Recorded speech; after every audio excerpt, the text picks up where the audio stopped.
Ja, es steht uns noch ein Fall bevor. Und zwar die Episode 5 Endgegner.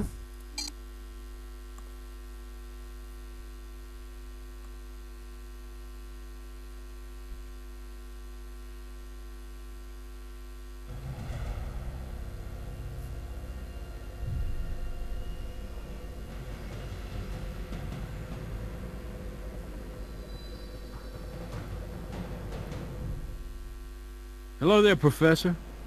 First time to Pendleton? It's as close as you can get to Nye County without actually having to step foot in it. You're going to be familiar with our victim, Manuel Molinas. Drug dealer we just arrested for the murder of Jessica Marnier. He's connected to Beatrice Salazar. What's he doing in a Pendleton jail cell? A few years back, feds decided they needed a facility to handle their more sensitive prisoner transfers in and out of the southwest United States. Someplace off the radar. Someplace like Pendleton. So they wrote a big check to the town council and upgraded their existing jailhouse in exchange for occasionally taking over the place. Our tax dollars at work. I thought this building looked a little too metropolitan for a town of 35. Isn't that officer one of ours? Yes, he is, but Sergeant Lip's been tapped before by the feds to coordinate this kind of transfer. Their plan was to quietly move Molinas out of our lockup and into this undisclosed location, then hold him here until he could be interviewed by a federal prosecutor and formally transferred into federal custody. Not a bad plan. I wonder what went wrong. Looks like everything.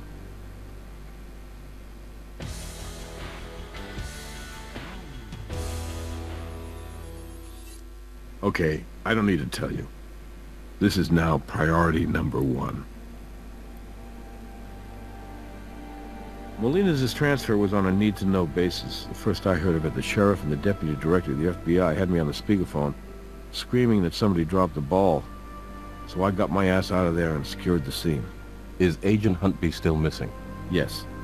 And based on his apparent effort to sabotage your handling of the DNA evidence in the Salazar case, the FBI strongly suspects he was a mole for Salazar, and now officially considers his disappearance UFAP.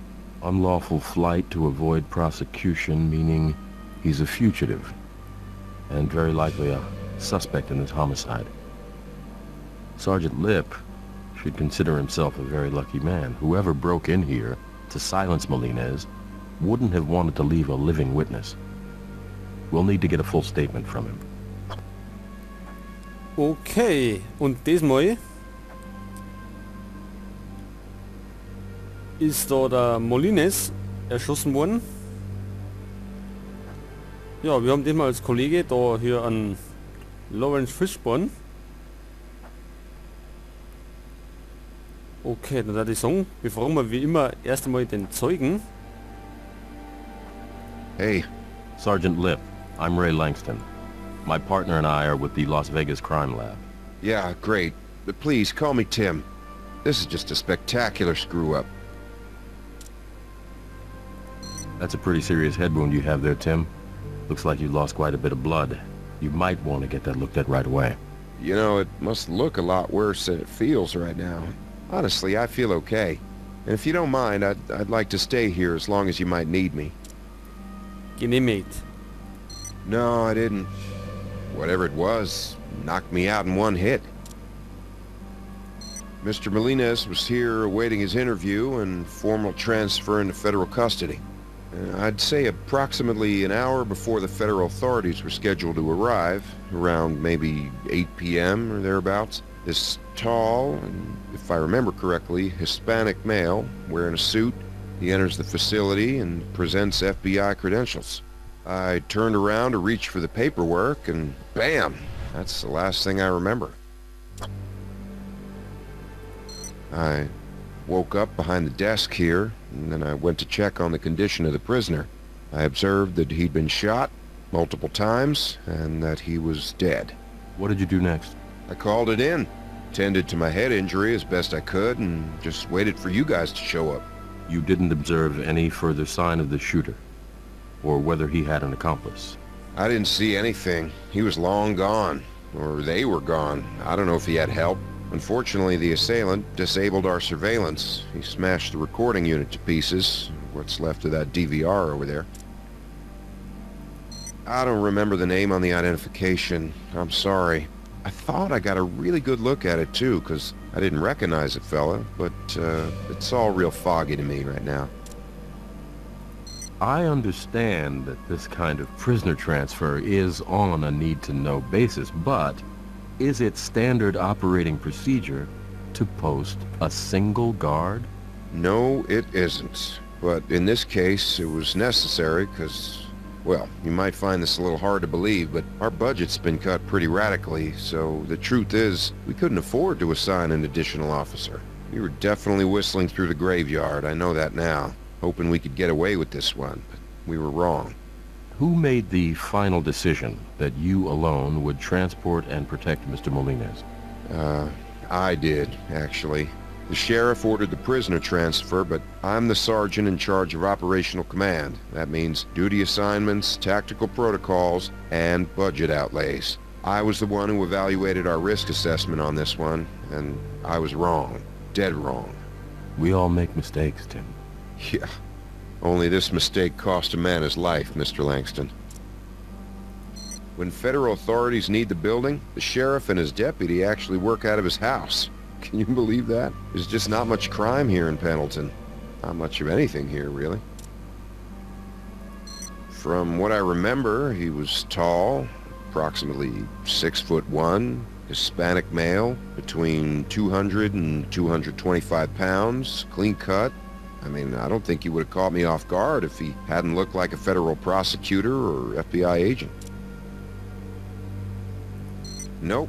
After I regained consciousness, I opened up the cell in order to check on the condition of the prisoner. And that's when I observed the multiple bullet wounds to Mr. Molines, and I quickly determined that he had died of those wounds. Hey, let me know if you find something, okay? Maybe you guys can help save my job. We'll do our best, Tim.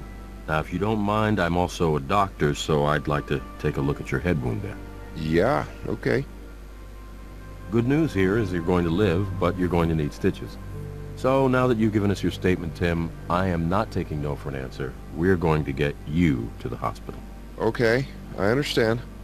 Thanks, Doc.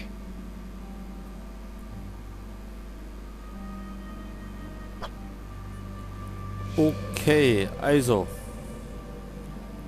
Der Wachposten ist niedergeschlagen worden. Und dann ist der Molines in der Zelle drin abgeknallt worden. So, was hat er da abgelegt? This digital recorder stored all the footage from the security cameras in the station. The hard drive's been crushed. We might be able to put it back together at the lab, but it'll probably take weeks to do that, plus salvage any data on it, and that's if we're lucky. I think we might learn more by just putting the case back together. Certainly be a better use of our time. Ach so, das war der Digitalrekorder.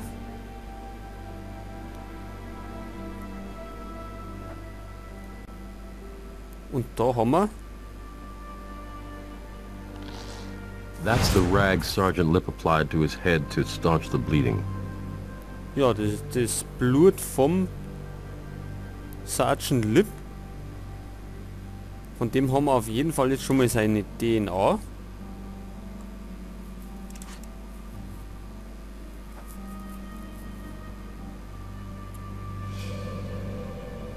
Gibt's da irgendwas?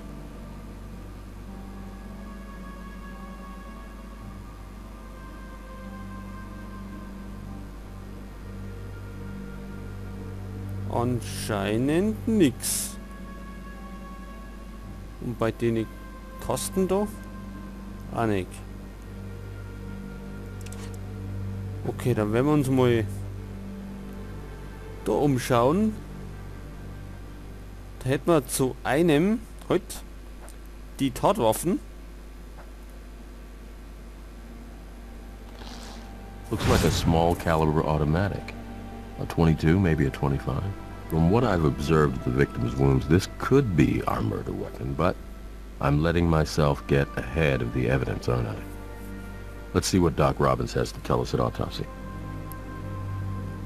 Dann habe ich da noch einen Flick gesehen. Was ist das? Vielleicht nehmen wir mal eine Probe davon. Yellow powder. We'll want to get that back to the lab. The cell was locked during the shooting. We don't know exactly where the shooter was standing as he fired, but that powder might indicate his position. Well done. I believe we have enough evidence here to begin processing at the lab. It's your call. Haben wir denn noch mehr? Nowhere to run, nowhere to hide. Molina's was a sitting target in here. Okay, in der Zelle. Können wir uns vielleicht auch noch umschauen.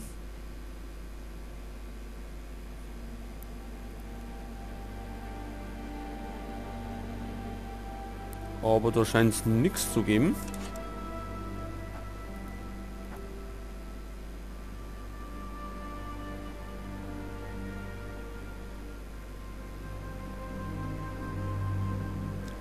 Gut, dann werden wir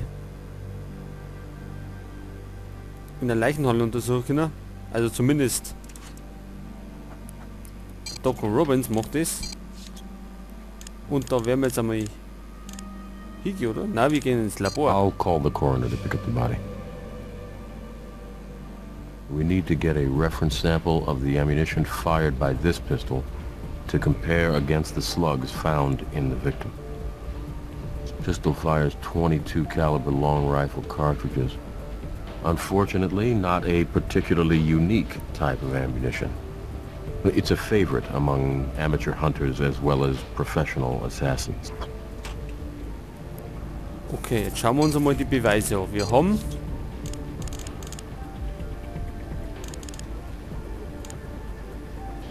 Wir haben Blut.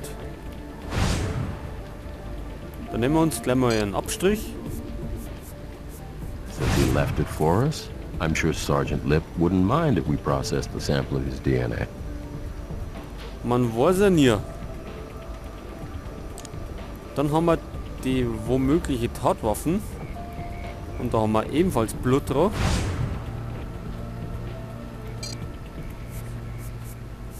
It's blood. Sergeant Lip may have been pistol whipped. Haben wir denn sonst noch was an der Pistole? Vielleicht Fingerabdrücke?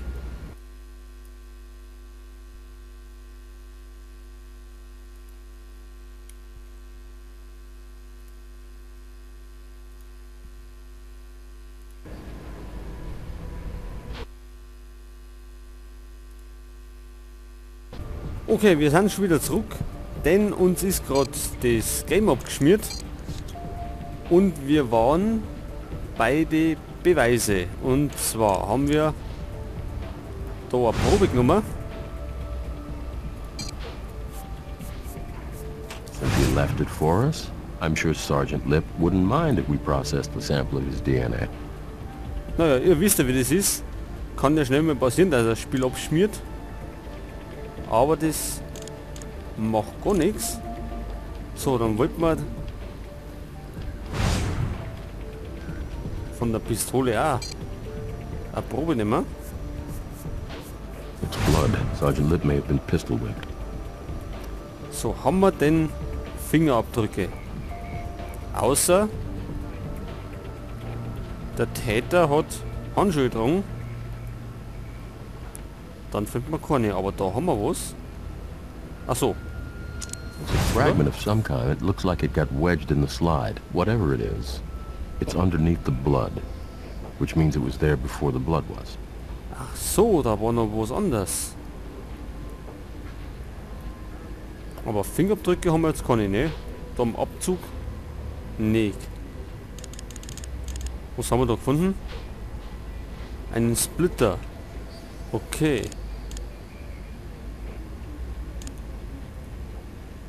Dann haben wir eine Kugel aus der Knarre. Da haben wir natürlich nichts drauf, oder? Na.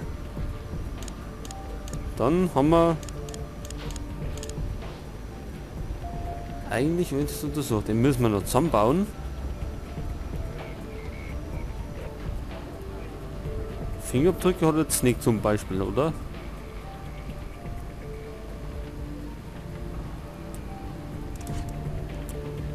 Scheint nicht so. Gut. Dann haben wir einen Fingerabdruck, den werden wir jetzt gleich mal prüfen.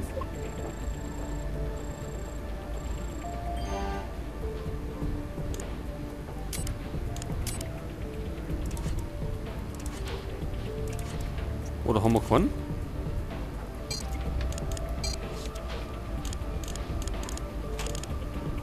Achso, na, wir haben DNA. Das heißt... Da oben.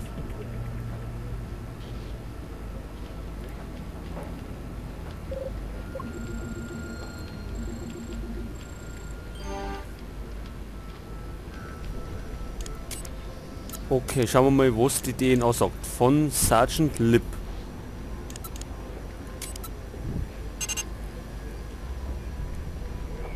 Nix da. Dann haben wir das Blut von der Pistole. Ah, nix. Aber das ist schon ganz anders. Vielleicht... Oder? Ist doch gleich. Wir überprüfen das einmal. So, das passt da her.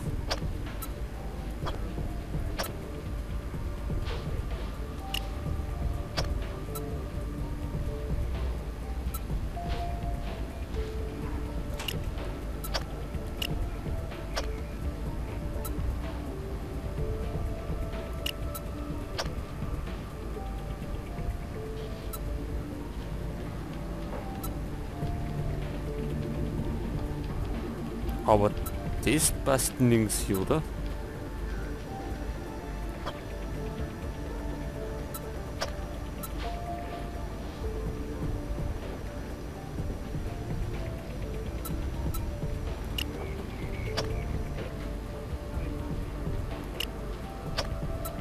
Oder kriegen wir das irgendwo hin?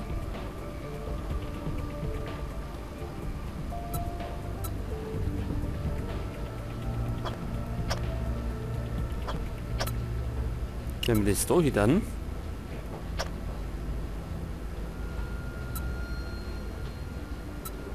Das da her.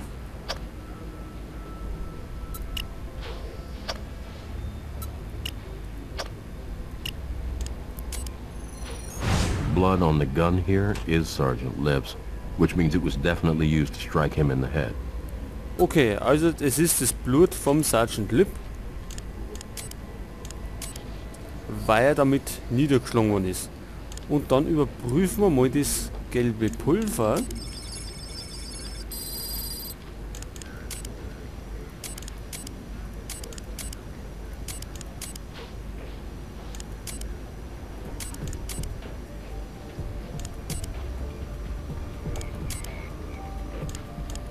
Und das ist Pollen of the southwestern wood lily.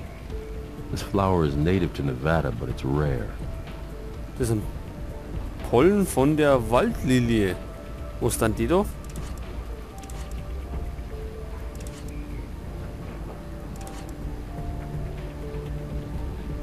Okay, was haben wir noch? Können wir denn unter dem Mikroskopus anschauen? Vielleicht die Kugeln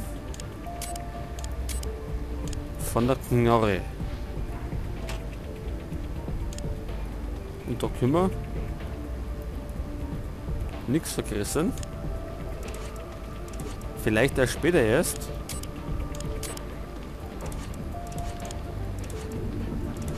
Okay, dann bauen wir mal das kaputte Ding zusammen.